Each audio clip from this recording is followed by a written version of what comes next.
Hello, everybody, and welcome back to the space where we say, I can sleep. We are reaching the end in kind of a way here because this is the last weekend of August, and this is the last chapter of Book 2 of Heaven Official's Blessing. So after this, of course, we're going to be starting Book 3. I hope you guys are excited for that. I'm going to be taking a week break and then I'll be coming back the week after. So once this comes out, there won't be an entry next weekend. So the weekend after that will be the new entry to the series. So I won't be away for too long. Just need a little bit of a break, if that's okay. Of course it's okay. I'm the one taking a break. But let's enjoy this last chapter. So as per usual, if you are enjoying these readings and would like for me to continue doing these readings, please consider leaving me likes, leaving me comments, sharing my stuff, and following me on my platforms like Spotify at iKenSleep, YouTube at iKenWin, TikTok at iKenWin, and Instagram at officially.iKenWin.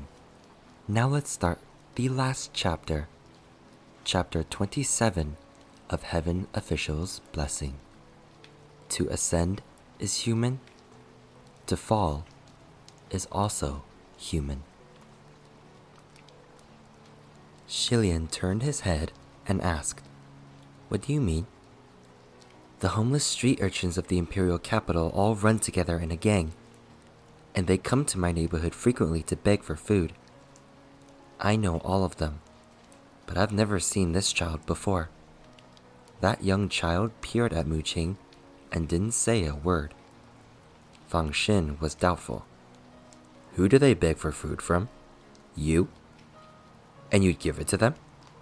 Mu Qing glared at him. "If they pester relentlessly, there's no other way." Fang Xin still thought the notion rather unbelievable, but didn't make any further commentary. Oh. Watching their exchange, Shilian wanted to laugh. Besides, there are sewn patches on his clothes, Mu Qing added. Judging by the needlework, it must have been done by a grown-up sometime recently. So there's at least someone of age in his household. His family situation might not be the best, but he's definitely not a beggar. Shilian naturally would not notice the details of needlework on sewn patches, nor whether it was done by adults. But Mu Qing used to be an errand boy at the Royal Holy Temple, and he also did all kinds of chores at home.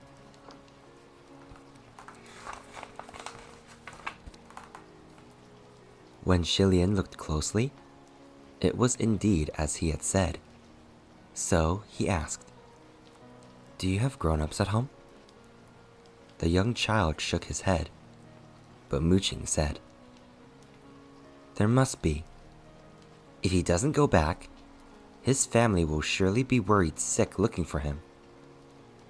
No, there's nobody," that young child cried, sounding like he was afraid to be sent back, and he opened his arms reaching for Shilian. He was still covered with mud and blood, and Fang Xin couldn't stand it anymore. "What are you doing, kid? Things were urgent earlier, so whatever. But shouldn't you know better by now? This is the Crown Prince. His Highness, the Crown Prince. Do you understand?" That young child's arms immediately shrunk back, but he was still gazing at Shilian. "My parents were quarreling and they kicked me out. I walked for a long time but had nowhere to go." The other two looked at each other in dismay. After a moment, Fang Xin said, "So what now?" One of the imperial doctors suggested, "If His Highness is troubled, he can be kept here in the palace and have a few attendants assigned to take care of him." Shilian contemplated, but after some thought, he shook his head slowly. At the end of the day, he was afraid Qirong wouldn't give up and he'd sneak out to cause trouble. "The way I see it, It'd still be best if I watch over him until his wounds are healed. It seems his family won't be able to look after him, unfortunately. Fangxin, when you take care of the stalls that were toppled by Qirong, send some men to see if his parents can be found and let them know so they don't worry. All right, Fangxin nodded. One of his arms was still in a sling, but he extended the good arm to reach for the young child, intending to pick him up by the collar. Shilian laughed. You're wounded. Don't worry about it. However, Fangxin shrugged it off. Only one arm is broken. The other is still fine. If both my arms were broken, I could still use my teeth to carry him by the collar and bring him up the mountain for you. Mu Qing rolled his eyes from behind him, then spoke. Don't bother. Let me carry him. But just as he took one step forward, the child jumped off the bed himself and said, I can walk on my own. That expression, set with resistance, spoke louder than words, and it made Mu Qing's second step extremely awkward, as he was unsure whether or not to proceed. That little kid had 5 broken ribs and a broken leg, but he was still bursting with energy. Shilian really didn't know whether to laugh or ache for him. He settled on saying, Stop running around. Then he bent down and picked him up. The 3 of them left the palace with the child in tow. Since Qirong had caused havoc on the streets earlier, disturbing the townspeople and toppling a number of stalls, Shilian felt deeply guilty and that he had no face to meet any of the citizens. So the group slunk around, afraid to show themselves, using only the back alleyways. The entire way, that small child was extremely docile in Shilian's arms.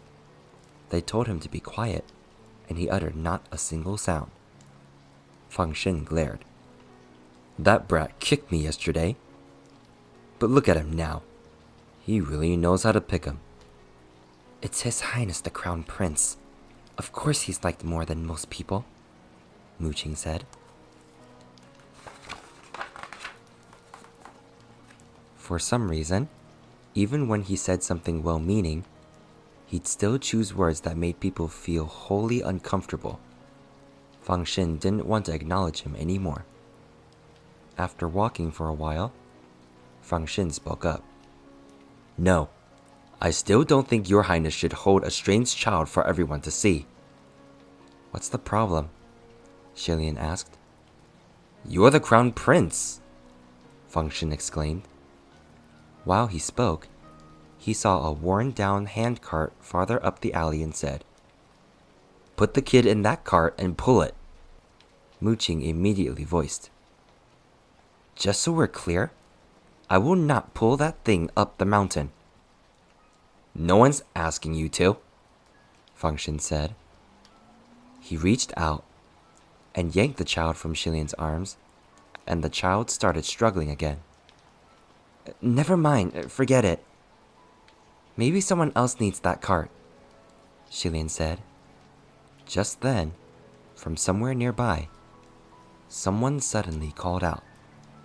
Are you the Crown Prince? Another immediately shouted. Yes, yes, yes! That's the Crown Prince! His mask fell yesterday, and I saw his face with my own eyes.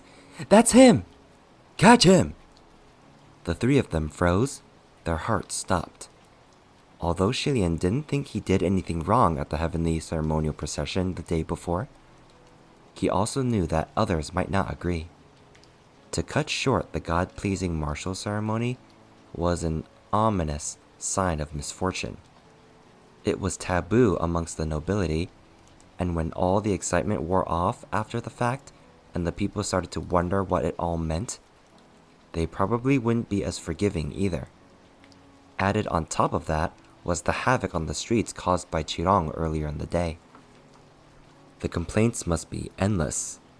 If they were surrounded now, it might end badly. Before Shilian could dwell on it, Mu Qing grabbed him and shouted, Your Highness, run!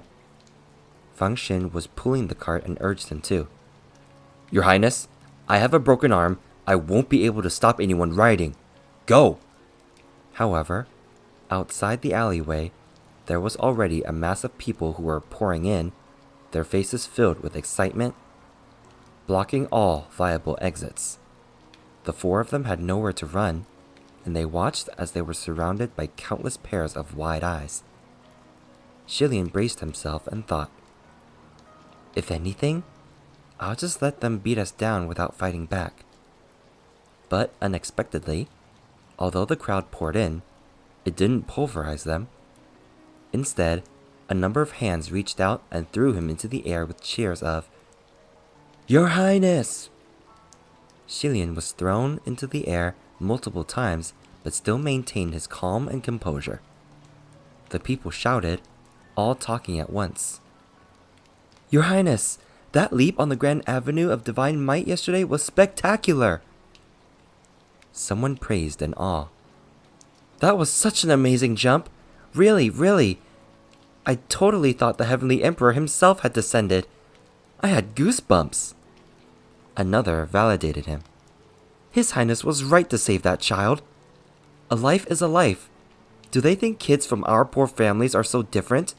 If it were me, I'd do the same. Another raged. That's right. Today, there was talk of how His Highness had ruined the event, and I just couldn't stand it. If it had been a royal or a noble who had fallen, they wouldn't be saying those things.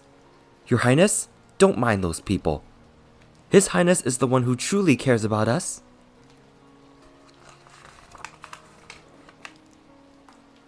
Shilian went from feeling guilty at the beginning to disoriented halfway through, until finally he was affected by the enthusiastic, cheerful faces all around. The crowd clustered around Shilian, and when they emerged onto the main street, more and more joined them. Fang Xin, Mu Qing, and that young child were pushed away and separated, left a long way back without any way to get through, and they could only follow along behind the parade. This large assembly of people was surprisingly no smaller than the crowd from the day before.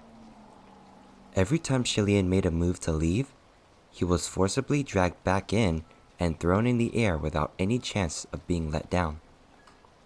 Shilian couldn't help but find it both funny and reassuring, and he thought to himself, the people and the state preceptor have completely opposite sentiments. It looks like I was in the right.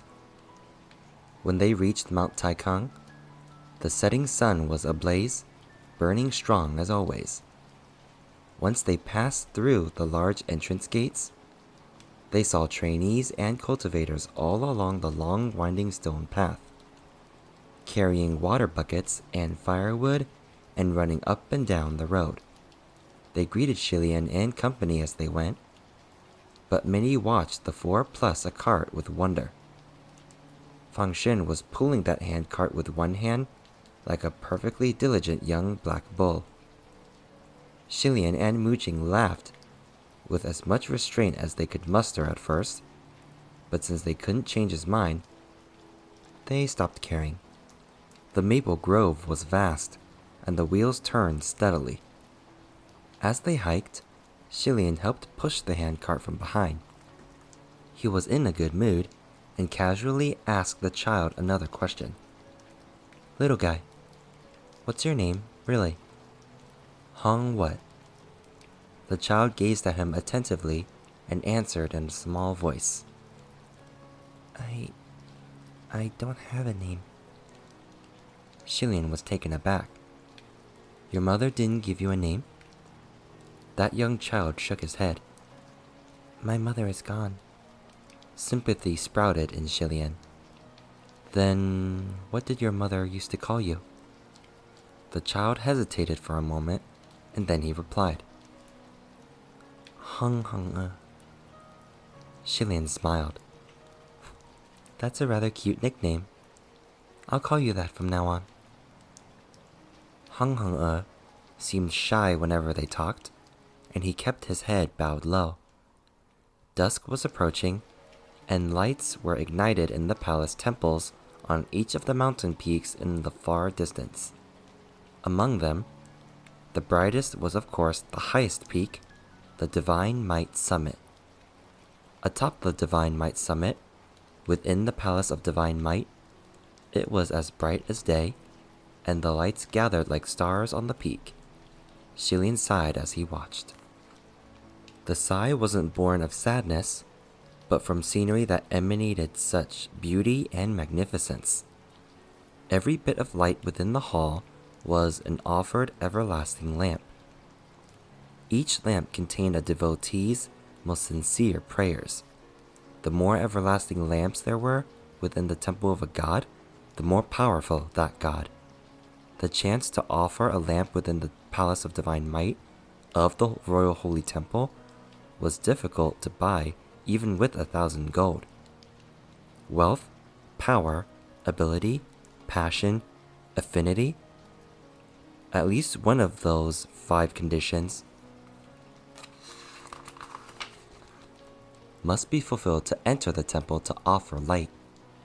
Yet there were so many in the world who had none of those 5. The 4 of them stopped, gazing spellbound upon the Palace of Divine Might that shone like the sun, their expressions dissimilar. Just then, a somewhat familiar voice called out to them, "Your Highness!" Xilian looked back and saw a fair-faced young man hurrying toward him. It looked like the trainee who guarded the entrance of Xishang Palace, and Xilian composed himself. "Zhu Xizhang, what's the hurry?" Zhu Xizhang noticed Mu Qing standing behind him and felt awkward, so he spoke pretending not to have seen him. "State Preceptor has been asking after you for a while. He's at the Palace of Divine Might right now, waiting for you." Xilian was taken aback hearing this, but he figured it had to be about the incident during the heavenly ceremonial procession the day before. "Very well. Thank you, Xizhang." Xilian had Feng Shen and Mu Qing take Heng back to the Palace of Shenle. Then he headed toward the Divine Might Summit. Outside the Great Hall, clouds born from the incense vessel floated and wrapped around the Palace of Divine Might, giving it a dreamlike look. On either side of the vessel, there were long rows of bright, everlasting lamps hung in the air in neat lines that made a wall of lanterns. Every everlasting lamp had the name and prayer of the light offerer inscribed in proper and dignified clerical script. Once inside the hall, there were rows upon rows of even more everlasting lamps hung on each wall. The lamps offered within the Palace of Divine Might were, of course, even more valuable than the ones outside. Inside the massive temple, at the very front, the chief state preceptor was offering incense before the statue of the Heavenly Emperor, and the 3 deputy state preceptors were behind him, uniformly prostrating before the divine statue. Xilian nodded when he entered. "State Preceptor." The state preceptors finished paying their respects before they turned to him and motioned for him to come forward. Thus, Xilian approached, took an incense stick, and also paid his respects with sincerity. It was a moment before the state preceptor finally spoke. "Your Highness, the 4 of us have deliberated. In regards to the heavenly ceremonial procession, there are but 2 ways to resolve the problem." "Please, do tell, State Preceptor," Xilian said. "The first method," the State Preceptor said, "is to find the child who disrupted the procession, and then we shall conduct a ceremony. At the very least, one of his 5 senses must be sealed as penance." Xilian's head shot up. "No." He then repeated definitely. "Absolutely not." The State Preceptor nodded. "I expected this response from you, so we've put the weight of our consideration on the second method." "Please, do tell," Xilian said solemnly. "The second method," the State Preceptor said, is to have your highness publicly repent before the people of Shenle, ask the heavens for forgiveness, then face the wall in reflection for a month. Not possible, Xilian said leisurely. The state preceptor was taken aback. We're not really asking you to face the wall to reflect. You just have to look like you are. He suddenly remembered they were before the statue of the heavenly emperor and immediately corrected himself. As long as you are sincere, it will suffice. Still, Xilian responded, No. And the reason? The state preceptor asked. State preceptor, when I descended the mountain today, do you know what I saw? Xilian asked. Not only did the people of the imperial capital not condemn the accident that happened during the heavenly ceremonial procession, they very much approved of it. This proves that the people of this kingdom all believe that the decision to save that child was right. If I were to do as you say and be punished for something correct, what would they think? Won't it only tell everyone that if we save a life, not only do we not obtain fortuitous merits, but will instead be punished for our sin? How should they think or act after that? Whether it's right or wrong isn't important, the state preceptor said. You must choose between the two paths. Nothing is perfect in this world. Either that child shoulders this blame, or you do. Right or wrong is very important. If I must choose, then I choose the third path, Xilian replied. The state preceptor rubbed his forehead. Your Highness, excuse my bluntness, but why do you care what they think? Today they think one way, tomorrow they'll think another. There's no need for you to mind the small details. Trust me, people will carry on doing what they need to do and will not be touched by your actions nor use you as an example. It's best if we focus on carefully serving the ones above. Xilian was silent for a moment, then spoke.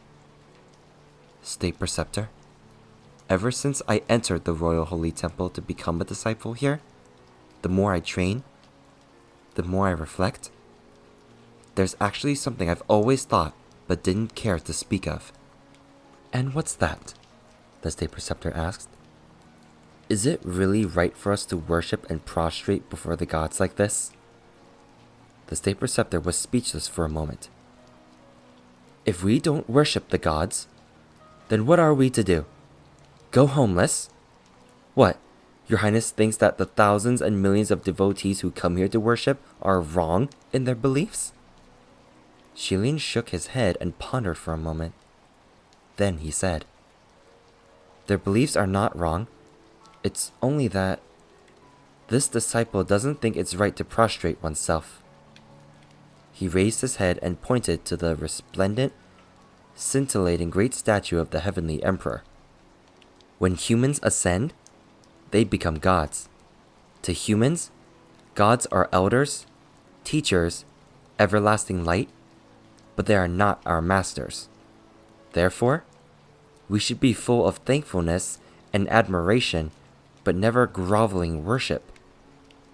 Just like the Shangyun heavenly ceremonial procession, I believe the correct attitude is thankfulness and shared joy, not fear, not ingratitude, not intimidation, and certainly not putting oneself in a position of servitude. The state preceptor remained poised and silent, but the other 3 deputy state preceptors grew restless, turning their heads back. Xilian continued. An accident happened. It couldn't be helped. I'm willing to offer 1,000 lamps to brighten long nights. Even if this is an act of self-destruction, I'm not afraid. But I refuse to bow my head for something I did right. Face the wall in reflection? What have I done wrong? What has anyone done wrong? It's like how Qirong committed evil, but Feng Xin, who subdued the wrongdoer, had to be punished. Where's the logic in that? If the heavens have eyes, they will not condemn me for this. The State Preceptor cast his gaze elsewhere. Then, Your Highness, let me ask you, what if the heavens really do condemn you? Will you apologize then? If that should happen, then the heavens are wrong. I am right. I will stand against the heavens and defy them until the end. Hearing this, the State Preceptor's face changed slightly, and he chuckled. Your Highness, you're pretty brave to say such words. The other 3 Deputy State Preceptors watched him, wanting to speak, but hesitated. Just then, an alarm suddenly blared outside the hall like the ringing of multiple bells at once. Now none of the 4 State Preceptors could remain in their seats any longer, and they rushed out at the same time, dashing toward the back of the hall. Shilin followed close behind. They traveled through the many buildings behind the Palace of Divine Might until they came before a black pagoda. The doors to that black pagoda were open, and countless wisps of dark smoke whooshed out. The State Preceptor let out a despairing scream. Where's Zhuan? Where the hell did he go? How did this happen? A number of trainee watchguards rushed over, and the one leading was Zhu Xizhang. State Preceptor, I'm over here. I don't know what happened. The door was perfectly locked, but it suddenly opened on its own. The State Preceptor pulled at his hair. Quickly! Bring me a new soul-sealing jar. Shilian charged straight inside. Within that black pagoda, the walls were covered in latticed sandalwood panels of varying sizes and shapes, stacked unevenly atop each other. Within each panel were various clay jars, porcelain vases, jaded boxes, and so on. Each of those containers had originally been secure, the red stoppers stuffed firmly in place, the mouths sealed with yellow talismans inscribed with vermilion spells, but now many were shattered. Many more continued to drop off the shelves by themselves, and those not yet fallen were wobbling. Each of those soul-eating containers had a demon or ghost who once caused havoc sealed within. A black pagoda like this existed in the back of every single temple on Mount Taikang, utilizing the mountain's pure, saintly qi to keep them subdued. However, something had happened to cause this sudden insurgence, and they had all escaped. It's too late! Shilian shouted. He immediately kicked the doors closed. The steel lock that originally chained up the door had been broken by the resentful spirits. So Shilian unsheathed his sword and used the tip to draw out some characters, then plunged it down. He'd brought over 200 swords with him when he arrived at the mountain, and he'd switched the one he carried on his person almost every day. Each was a peerless, singular treasured sword. This sword, having been planted in the ground at a slant, did indeed seal the door shut, never to be opened again. Only the sounds of resentful spirits thrashing in rage within the Black Pagoda could be heard. Once they retreated from the Black Pagoda, they looked up, and atop each of the summits, black clouds were erupting from the Black Pagodas behind each temple.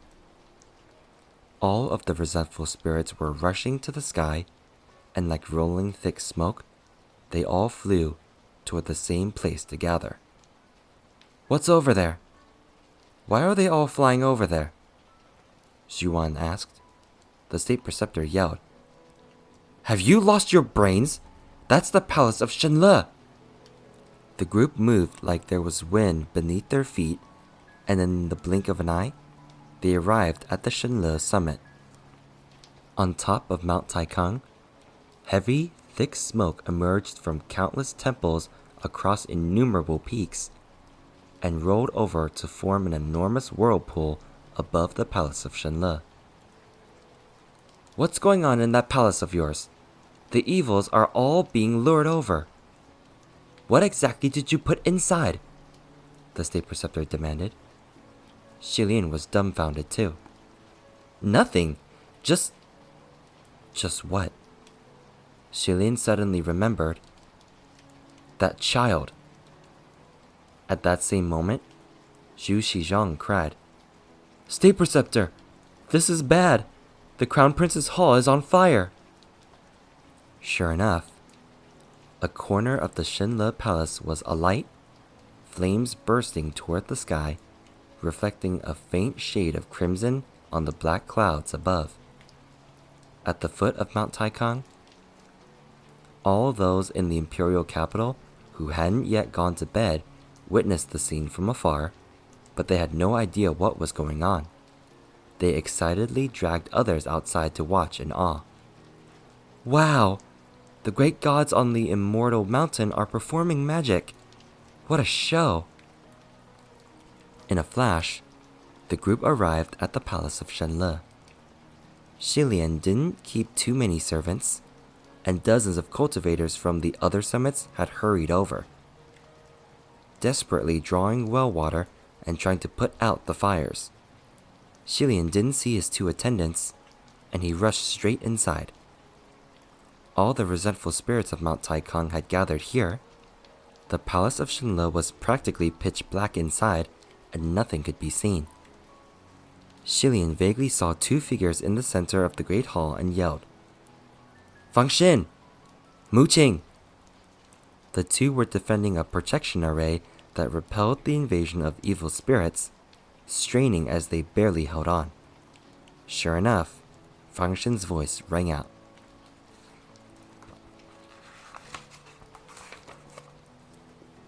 "Your Highness, don't come in. There's something strange with this child. All those things are coming for him." Only then did Xilian notice that behind the two figures was a small black shadow, kneeling on the floor with his head in his hands. He cried, "It's not me!" After observing them for a moment, Xilian shouted, "Stop holding on! Release the shield!" Mu Qing cried back, "We can't release it! If we do, those things will go crazy! Let me find the most—" Xilian cut him off. "No fear! Release it! Now!" Mu Qing gritted his teeth, and he and Fang Xin dropped their hands at the same time. Sure enough, with the restraints off, the resentful spirits screeched, ready to go wild. However, in the next second, Xilian reached out lightning fast and choked a particular wisp of black smoke. He didn't even look, just strangled that black smoke with his bare hands, gripping it firmly in his palm. The moment he caught that one resentful spirit, all the others in the crazed swarm within the palace of Shenle grew sluggish. Outside the palace of Shenle, everyone silently nodded. In a situation where a large swarm of resentful spirits gathered in the same place, they usually followed the lead of the strongest one.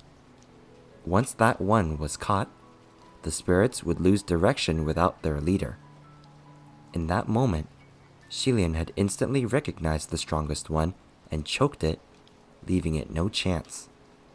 With only a squeeze, that one resentful spirit disintegrated into nothing in his palm. Immediately after, the 4 State Preceptors raised their sleeves and called out, "Come back!"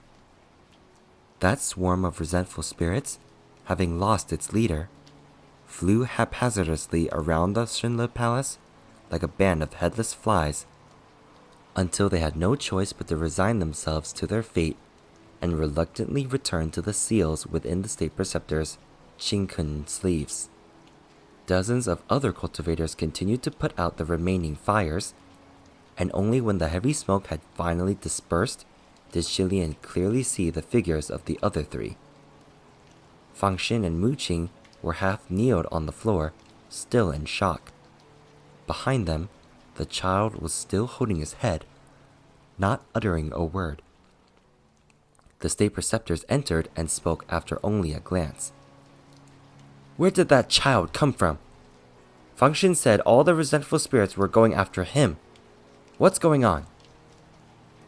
That's the child who fell from the city wall during the Shangyun Heavenly Ceremonial Procession. All 4 state preceptors were taken aback. The chief state preceptor demanded, Why did you bring him here? Shilian shook his head, not wanting to explain, and instead asked Fang Xin, What did he do to attract all the resentful spirits of the Black Pagodas? One of Fang Xin's arms was still in a sling, and he rose to his feet. I don't know what he did. But not long after he arrived on the mountain, as soon as he came inside the palace of Shenle, a bunch of those black things suddenly flew over from the other peaks. They were all barreling this way, swarming around him, gathering more by the minute. We couldn't get out. Shilian looked around at the walls and pillars inside the palace of Shenle, all burned to a crisp. What about the fire?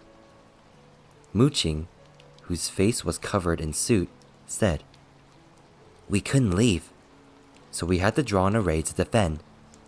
Those resentful spirits used the candle flames as kindling and burned the curtains, hoping to force us out of the array. Thank goodness your highness came swiftly and immediately seized their vitals. If it kept burning, we'd have been burned to death along with the array. Hearing his words, Mu Qing closed his eyes and hung his head. To the side, the 4 state preceptors had already surrounded the child, scrutinizing him closely. State preceptor, is there anything the matter with that child? If there was anything wrong, like if he were possessed by evil, Shilian should have been able to recognize it at a glance. In the years he'd studied at the Royal Holy Temple, he had specially trained his sight, and very few things could deceive his eyes. Yet he couldn't see anything off with this child. The state preceptor shook his head, also seeming to observe nothing amiss. He asked the child, What's your birth date, month, year, and time? Hong seemed guarded against everyone and tensed with hostility, and he only stared at him without speaking. Shilian encouraged gently, Just tell him. The state preceptor only wants to tell your fortune for your own good. The moment he spoke, Hong obediently told them the time of his birth in a small voice. The state preceptor knitted his brows and started divining with pinched fingers. The people nearby watched him for a bit, then discussed in hushed voices for a bit. And at the sight of his gradually dimming expression, Shilian also grew more and more solemn. While the state preceptor looked like no more than a tender 30-something young man, Shilian knew better than most just how powerful his Shifu was, as the one ruling over the Royal Holy Temple. The chief state preceptor of Shenle, Mai Nanqing, was famed throughout the land for his divination. Shilian learned the art of the sword and of spells from the deputy state preceptors, but he never learned the art of divination from the chief state preceptor himself. It was because the state preceptor told him it was an art of the streets, and as the noble crown prince, he had no need for such tricks. Shilian himself also had no particular interest, so he never attempted it. However, whenever the state preceptor worked his art, there were never any mistakes. A while later, more and more cold sweat was rolling down the forehead of the state preceptor as he divined, and he mumbled, No wonder he ruined the heavenly ceremonial procession. No wonder the spirits of the Black Pagodas grew excited upon sensing him. No wonder the palace of Shenle was burned too. This is truly... Truly what? Shilian asked. The state preceptor wiped his cold sweat and suddenly backed dozens of meters away. Your Highness, you really brought something you shouldn't have up the mountain. That child is toxic. He bears a fate of extinction, the sign of the Star of Solitude. He is destined to bring destruction to all save for himself, truly the kind that evil loves most. Whoever touches him will have misfortune befall them, and whoever gets close will lose their life. Before he even finished, there was a loud scream. Hung-Hung-E leapt to his feet, rushing the State Preceptor to headbutt him. Although his voice was young and tender, his screams were filled with rage, as if his heart were filled to the brim with inexhaustible pain and despair. The sound made the hearts of many of those present squeeze. That young child was covered in injuries, yet he tore and lashed out like a red-eyed rabid dog, violent and aggressive to the extreme. The Deputy State Preceptors blocked Hung-Hung-E, and the State Preceptor backed away, yelling, Make him leave the mountain! Hurry! Don't touch him, I mean it! That fortune is too toxic! Don't touch him! The Deputy State Preceptors hurriedly moved aside, and Mu-Ching and Feng-Shin didn't know whether to act. Seeing that everyone was avoiding him like he was poisonous vermin, the child was shaken and started thrashing even harder, biting and screaming with all his might. I'm not! Suddenly, a pair of arms wrapped around his waist, encircling his small form. A voice came from above his head. You're not. I know you're not. Don't cry now. I know you're not. The young child pressed his lips closed tightly, grabbing on to the pair of snow-white sleeves around his waist with a desperate grip. He forced himself to hold back for a long time, but in the end, he couldn't. A stream of tears suddenly rolled down from that round, black eye, and he burst out in sobs. Shilin embraced him from behind and reiterated with conviction, It's not you. It's not your fault. Hung-Hung-E whipped around and buried his face in Shilin's chest and wailed. This wailing contained no words, utterly meaningless, and was nothing like the sound of crying, but was nevertheless hair-raisingly dreadful. Without looking at the source, it would sound like the desperate cries of a full-grown man breaking down, or the struggling of a small beast on the brink of death with its throat slit open by a knife, as if only by immediate death could it be relieved. Anyone can make such a sound, but it shouldn't be coming from a child of 10 years. Everyone was shaken. A while later, the State Preceptor said, I mean it. It's best if you let go. Feng-Shin finally came to his senses and exclaimed, Your Highness, let go. Be careful. In the end, he didn't have the heart to continue. It's fine, Shilian said. Zhu Shizhong, however, was quite concerned for His Highness's welfare, and saw that Hung-Hung-E was smearing blood and snot all over Shilian's white robes. So he ran over to pull at the young child, berating him. Hey kid, stop it!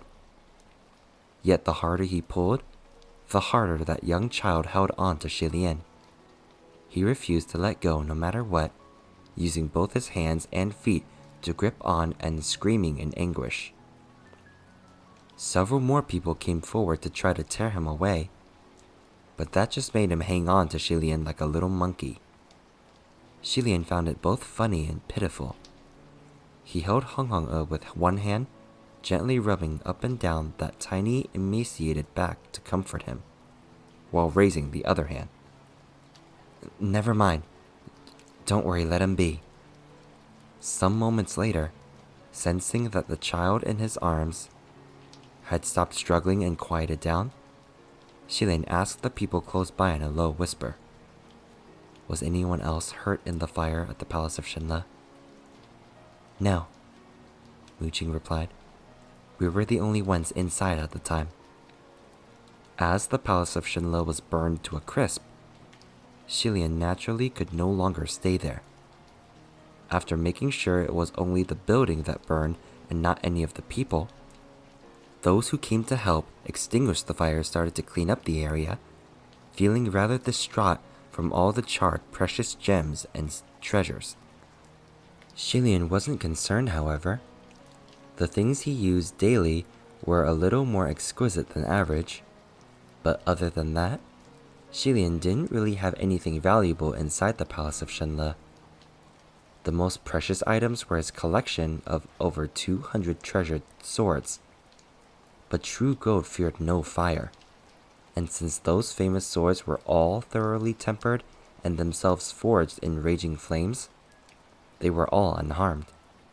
Once he dug them out himself, Xilian stored them temporarily at the Xishang Palace that belonged to the state preceptors. As for Hong, he was still firmly holding on to Xilian, and after crying himself to exhaustion, he fell asleep.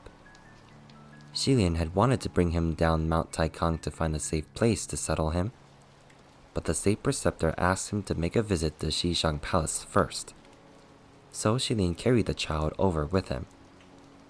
Tucking the young child in on the divan and righting the covers, Xilian dropped the bedside curtain and backed out of the room with Feng Xin and Mu Qing in tow. State Preceptor, is this child's fate really that frightening? The state preceptor pursed his lips. Why don't you divine it for yourself? Consider all that has happened since he appeared. The three fell quietly. The moment that young child appeared, he'd fallen off the city wall before the eyes of millions, cutting the Shengyun heavenly ceremonial procession short after it only made 3 rounds. When he reappeared, Qirong was venting his anger by dragging him through the streets in that horse carriage, disturbing the public, and it all eventually caused Feng Xin to break his arm while Xilian butted heads with the king and made the queen's tears roll. This time, all the resentful spirits of Mount Taikang broke out of their seals within the Black Pagodas and even burnt down the palace of Shenle. Indeed, his misfortune was endless, following him like a shadow. Is there any way to resolve this? Xilian asked. Resolve this? The state preceptor asked. What do you mean? Change his fate? Xilian nodded.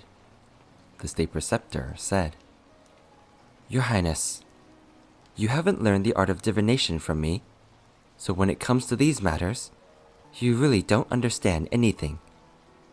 If you did, you wouldn't have asked. Xilian was taken aback and sat straight up. Please elaborate. The state preceptor took the teapot on the table and poured a cup.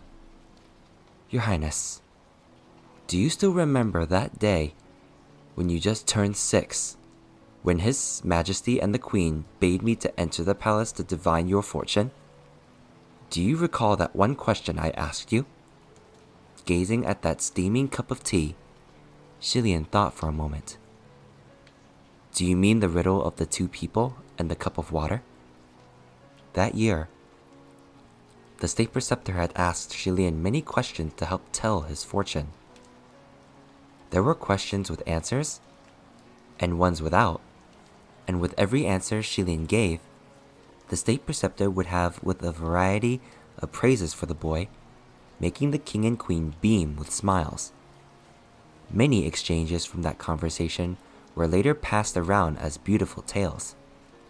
But there was one question to which, when Xilian answered, the state preceptor gave no commentary. Very few knew of the details, not even Feng Xin, never mind Mu Qing. That question was, 2 people and a cup of water. The state preceptor spoke. 2 walked the desert, about to die from thirst, and there was only 1 cup of water. The one who drinks lives. The one who doesn't dies. If you were a god, who would you give that cup of water to? Don't speak yet. I'll ask the other two and see how they answer." The latter part was directed to the two standing not too far behind. Muqing contemplated and responded prudently. "May I ask who those two people are, what their natures are like, and of their merits? A decision can only be made once all the details are known." Feng Xin, on the other hand, answered, "I don't know. Don't ask me. Tell them to decide amongst themselves." Xilin snorted and laughed. The state preceptor admonished, "What are you laughing about? Do you remember how you answered?" Xilin schooled his expression and said solemnly, "Give them another cup." Hearing this, between Feng Xin and Muqing, one turned his face away and the other lowered his head, as though hiding their reactions. Xilin looked back and deadpanned his response. "Why are you guys laughing? I'm serious. If I were a god, I would definitely give them another cup." The state preceptor gently shook that cup of tea in his hand, and the tea swirled in the cup as if it had a life of its own. He continued, "All fortunes in the world, good or bad, are limited. Just like this cup of water, there's only so much. Once you've drunk your fill, there will be no more left for others. If one receives more, another must receive less. Throughout the ages, all conflicts are born from the fact that there are many in this world, but only one cup of water, and there is a good reason to justify giving it to any of them. You want to change fate? It's difficult, but not impossible. But if you change that child's life, someone else's life will also be changed, and more grudges will be created. Once upon a time, you said to just give another cup of water, just like how today you wanted to choose a third path. Your intention is to expand the source. A beautiful thought. But I must tell you, it's basically impossible." Xilin listened silently, but disagreed wholeheartedly. Still, he didn't rebut. "Thank you, State Preceptor, for your wisdom." The State Preceptor drank the tea, smacked his lips, and said, "Don't trouble yourself. Wisdom or not, you don't listen anyway." Having been seen through, Xilin softly cleared his throat. "State Preceptor, earlier today in the Palace of Divine Might, in a moment of passion, this disciple offended you. Please forgive me for my affront." The State Preceptor shook out his sleeves and smiled. "You are my favorite disciple, as well as the Crown Prince. How could I not forgive you? Your Highness, I can tell you that you are the most beloved by the heavens I have ever seen." Xilin didn't understand, so he listened closely. The State Preceptor continued, "You have the innate talent, the ambition, the heart, and you're not afraid of hard work. You have a prestigious background, but still have a compassionate nature. No one is more worthy of the title, Darling of the Heavens. Still, I am worried about you. I'm afraid there will be a trial you won't be able to pass." "And that is?" Xilin asked. "Although you've already reached such a height, there are some things that you are still far from understanding and that others cannot teach you. Like that speech you made today at the Palace of Divine Might. That bit about not worshipping gods or something. Very few are able to think that far. And that you managed to arrive at such an opinion at such a young age is already impressive. However, do not think yourself to be the only one in the world who has such thoughts." Xilin's eyes widened slightly. The State Preceptor continued, "The things you spoke of today have already been said by others, decades or maybe centuries ago. but their words had never gained momentum. Their voices were too small, so not many heard. Have you ever wondered why that is? Shilin pondered briefly and replied, because even if they thought of it, they never acted on it, and weren't determined enough. What about you? What makes you think you are determined enough? The State Preceptor asked. State Preceptor, do you think I can ascend? Shilin asked. The State Preceptor gave him a look and said, if you can't ascend, then no one can. It's only a matter of time. Shilin smiled. Then you just watch, sir. He pointed to the sky. If one day I ascend, I will surely do all that I said today and become a power to behold. Feng Shen and Mu Qing, who were standing behind him, both unconsciously held their heads higher after hearing his declaration. Feng Shen's lips curved upward, and the light shining in Mu Qing's eyes was exactly the same as Shilin's. The State Preceptor nodded. Very well. I shall wait and see. However, I don't think it's a good thing for you to ascend too early. Let me ask you, what is the path? Shilin inclined his head. As you have said, that which is walked is the path. Indeed, the State Preceptor said. But you haven't walked enough. So, I think it's time for you to take a walk down the mountain. Shilin's face lit up. The State Preceptor continued. You're 17 this year. I will permit you to descend Mount Taikang and gain some experience through travels on the outside. That's excellent, Shilin exclaimed. Every day he spent at the imperial capital, just thinking about the king, Qirong, and everything else, Shilin couldn't help but feel crabby. Plus, now that such a magnificent palace of Shenle had been torched, he wouldn't be able to avoid another bout with his parents. So why not go farther away and focus wholly on walking his own path? Just then, the State Preceptor added, Your Highness, throughout the ages there's a saying that's been passed down like it's self-evident truth. But it's actually wrong, and no one has ever noticed. What saying? When humans ascend, they become gods. When humans fall, they become ghosts. Shilin gave it some thought. Is there something wrong with that? The State Preceptor replied, Well, of course it's wrong. Remember, when humans ascend, they are still human. When they fall, they are still human. Shilin chewed on those words, and the State Preceptor patted him on the shoulder and glanced behind. In any case, as for that child, don't take it to heart. Everyone has their fate. Many times, there won't be a way to help just because you want to. If anything happens, we'll deal with it then. Go out and experience the world. I pray that when you return, you will have matured. However, that very night, outside of everyone's expectations, that child escaped from the Royal Holy Temple and disappeared.